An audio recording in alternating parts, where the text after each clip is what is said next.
Selamat malam, Bapak-bapak dan Ibu-ibu dimanapun berada. Saat ini bersama saya, Riki Sutanto, dengan NIM 260-231-1294. Yaitu saat ini saya adalah mahasiswa aktif di Universitas Bina Nusantara, yaitu dengan studi binus online, program manajemen, dan saat ini juga saya bekerja sebagai karyawan di sebuah perusahaan, yaitu Uniturbin yang berlokasi di Jakarta. Pada kesempatan kali ini, saya akan membahas terkait Project Based Learning mata kuliah karakter building agama, yaitu membangun kesadaran sosial dan kolaborasi untuk mencegah konflik sosial dalam masyarakat multikultural terkait SDGs nomor 16, yaitu Peace, Justice, and Strong Institution. Latar belakangnya adalah sebagai berikut: SDGs atau Sustainable Development Goals atau disebut juga tujuan pembangunan berkelanjutan adalah serangkaian tujuan global yang telah disepakati oleh 195 negara anggota PBB pada tahun 2015. Topiknya adalah terkait SDGs nomor 16, yaitu perdamaian, keadilan, dan kelembagaan yang tangguh, Peace, Justice, dan Strong Institution. Tujuan dari SDGs nomor 16 ini adalah mempromosikan masyarakat yang damai dan inklusif untuk pembangunan berkelanjutan, menyediakan akses keadilan bagi semua orang, dan membangun lembaga yang efektif, accountable, dan inklusif di semua tingkatan. Rumusan permasalahannya adalah, pertama adalah bagaimana cara kita menghadapi konflik sosial dengan meningkatkan kesadaran sosial masyarakat. Kedua, bagaimana penerapan perspektif pertumbuhan dapat membantu masyarakat menyelesaikan konflik sosial. Dan terakhir adalah bagaimana kelompok masyarakat dapat bekerja sama untuk mewujudkan perdamaian dan keadilan sosial.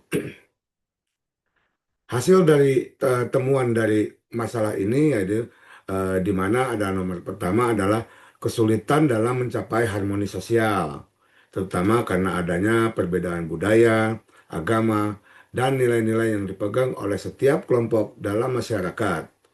Yang kedua adalah terkait konflik dalam masyarakat Indonesia yang multi etnis. Dari apa yang telah dilakukan dalam kaitannya dengan tugas kelompok pertama, itu juga kami temukan beberapa solusi.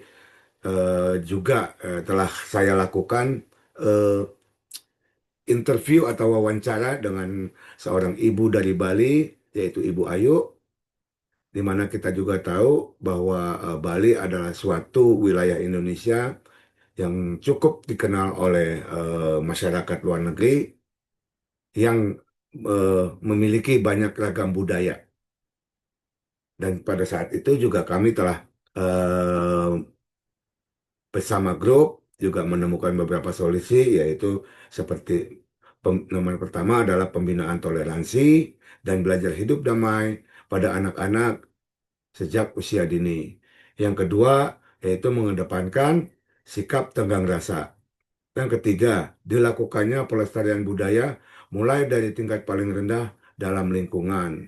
Keempat, mengajarkan kepada anak-anak dalam pengelolaan emosi yang baik.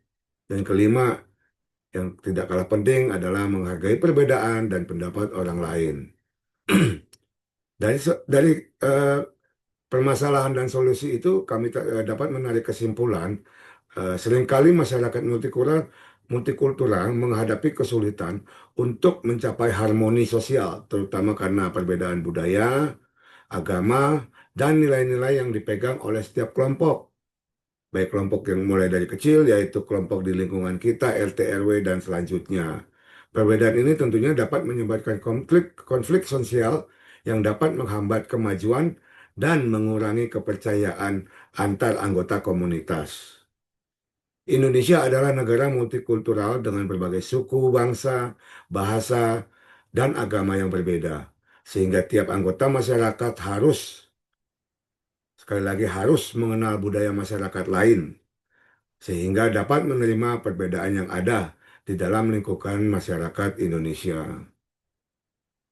Dari semua itu, saya juga memiliki refleksi pribadi melalui project based learning terkait SDGs nomor 16 ini, saya belajar pentingnya pengenalan, pembinaan, dan pelestarian budaya sejak dini untuk diajarkannya kepada anak-anak hingga usia dewasa dalam pengelolaan emosi, serta menghargai perbedaan dan pendapat orang lain.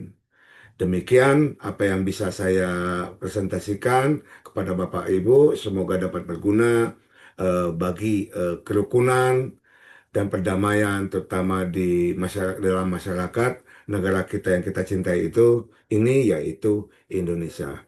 Terima kasih sekali lagi dan selamat malam.